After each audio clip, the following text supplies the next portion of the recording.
Students हम बात करते हैं estimating probabilities and tally marks की। मतलब कि प्रोबेबिलिटी क्या होती है, जिसे हम कहते हैं कैलकुलेटेड गेस। ठीक है, मतलब जैसे एक डाई है, इसकी अब 6 साइड्स होती हैं। एक दफ़ा इसको उछाला जाएगा तो मतलब मैं फर्ज करो मुझे एक लाना है, इसके ऊपर मतलब जो साइड आए उसमें 1 डॉट हो, तो उसकी प्रोबेबिलिटी, उसका कैलकुलेटेड गेस क्या होगा, 1 आउट ऑफ 6। ठीक है, 1 आउट ऑफ 6 जो कि कम है। लेकिन हम यूँ बात करते हैं कि जो हमारे पास मतलब एक डाइस है, ठीक है, जिसको कि हम अगर 100 दफ़ा उछालें, ठीक है, फर्ज कर हमने उसको 100 दफ़ा उछाला और मैं देखना चाहता हूं कि मेरे पास प्रोबेबिलिटी किस इवेंट की, मतलब वो इवेंट मेरा क्या है कि मैं चाहता हूं कि मेरे पास जो नंबर आए फेस, जो मैं फेस करूं, ठीक है, वो एक ऑड नंबर हो। ठीक है, ऑड नंबर हो। ठीक है, तो अब ऑड नंबर कौन कौन से होते हैं इस डाई के ऊपर, 1 है, ठीक है, 3 है और 5 है। अब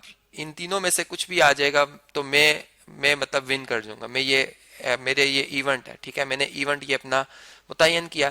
अब इसमें मैं सबसे पहले देखूंगा कि जो मेरे उस इवेंट से रिलेटेड आउटकम्स आएंगे उनकी तादाद क्या है, और जो मेरा पूरा एक एक्सपेरिमेंट हुआ, मैंने 100 दफा कॉइन टॉस किया, तो उस सैंपल स्पेस की तादाद क्या है। ठीक है, वो तो 100 है। ठीक है, वो तो 100 है।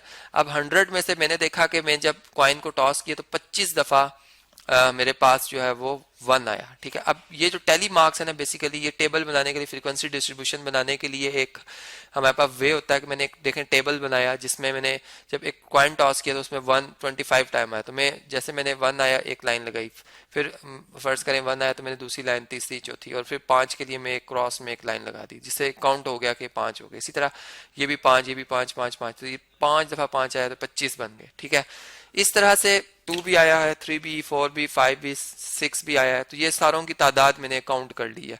तो देखें 25 मेरा आया 1, 25 दफा 1 आया है। ठीक है, ये भी मेरी उसमें फेवर में आया है। ठीक है, 3 जो है वो 14 टाइम आया है और जो 5 है वो 8 टाइम आया है। तो इन तमाम वैल्यूज को अगर मैं ऐड करता हूं तो ये 47 बनता है। ठीक है, ये बनता है 47 आउट ऑफ 100।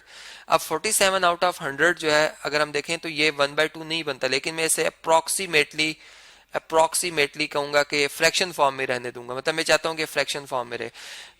वैसे अगर हम देखें तो ये 0.47 बनता है और 1/2 जो होता है वो 0.5 होता है, जो कि काफी नियरली इक्वल टू 0.47 है। ठीक है, 0.47 छोटा, 0.5 बड़ा है, लेकिन इसको राउंड अप किया जाए तो ये 0.5 ही बनता है। इसलिए अप्रोक्सीमेट का, इससे हम कहते हैं अप्रोक्सीमेशन। मतलब अप्रोक्सीमेशन इसलिए कि बाजुकात हम जो एक बात होती है उसको रफली बयान कर रहे होते हैं और उसको एक क्लोजेस्ट जो फ्रैक्शन है उसके करीब करीब रख के अपनी बात को कन्वे करने की कोशिश कर रहे होते हैं। इसलिए हम अप्रोक्सीमेशन पे जाते हैं और अप्रोक्सीमेशन जो है हमारी बेटर हो सकती है। ठीक है, और ज्यादा अच्छी हो सकती है कि अगर हम नंबर ऑफ ट्रायल्स जो है उसकी तादाद को बढ़ाते जाएं। ठीक है, तो इतनी हमारी एस्टिमेशन जो है, अप्रोक्सीमेशन जो है या एस्टिमेशन जो है वो और बेहतर हो जाएगी। तो एस्टिमेटिंग प्रोबेबिलिटीज यही था कि एक सिंपल एक्सपेरिमेंट जो हम करते हैं, एक डाई का मैंने एक्सपेरिमेंट बताया जिसमें कि मैंने जो चार्ट बनाया वो टेली मार्क्स से बनाया, और इसमें जो मेरा रिजल्ट था वो अप्रोक्सीमेट था, जिसको कि मैंने कहा कि ये मेरी क्या है, एक एस्टिमेशन है।